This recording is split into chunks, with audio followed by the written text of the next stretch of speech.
Majlis Pembandaran Hantuan Jaya MPHTJ telah merangkai satu gerak kerja menerusi buku rancangan kawasan khas RKK Zon Pelancongan Aikero yang memfokuskan arah tuju pelancongan kawasan pentadbirannya untuk tempoh 5 tahun akan datang. Yang di-Pertua MPHTJ, Datuk Syahdan Osman berkata, buku yang sedang dalam proses pewartaan itu dilengkapi dengan kajian yang menyeluruh sebagai rujukan kepada mana-mana jabatan yang ingin melakukan projek pembangunan melibatkan kawasan Aikero. Dalam kajian ini juga membuktikan bahawa maka kita PBT dan juga beberapa jabatan-jabatan lain sekiranya nak buat pembangunan kena memikirkan fasiliti-fasiliti yang berada dekat kawasan Aikero tu lah.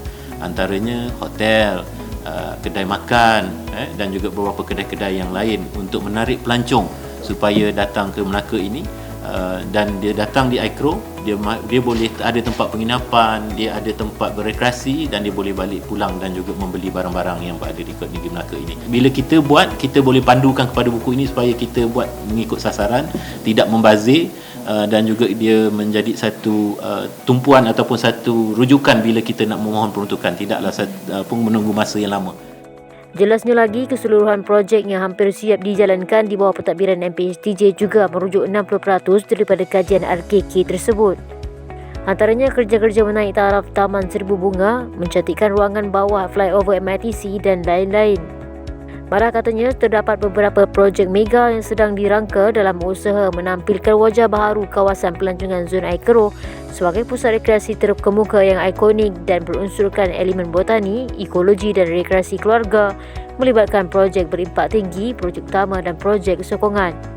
Dia ada lebih kurang dalam 20 projek yang besar di kawasan projek yang besar yang memerlukan peruntukan yang besar. Itu kami dalam permohonan di peringkat kementerian. Antara projek yang besar kami mohon antaranya adalah penyambungan bridge antara Taman Botanikal ke Zoo Melaka. Sebab apa-apa yang kita dalam kajian ini telah membuktikan bahawa ada sedikit kelemahan di kawasan Aikero itu, antaranya penghubungan antara dua tempat ini.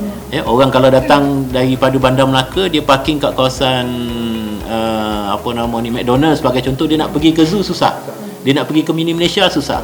Jadi kita perlu ada satu bridge yang seperti Saloma Bridge sebagai contoh. Jadi ini semua ada dalam perancangan projek-projek yang besar yang kita sedang mohon peruntukan di peringkat kementerian. Ada dalam buku, ada dalam kita punya draft perancangan kawasan khusus pelancongan ini. Beliau berkata demikian dalam wawancara khas bersama Melaka Hari Ini MHI di pejabatnya di Melaka Mall Aikero. Dalam pada itu, ujar Datuk Syahdan, MPHTJ kini sedang giat menjalankan persediaan bagi menerima kehadiran pelancong di zon pelancongan Aikero sebaik sahaja Melaka beralih ke fasa 2 dan 3 Pelan Pemulihan Negara.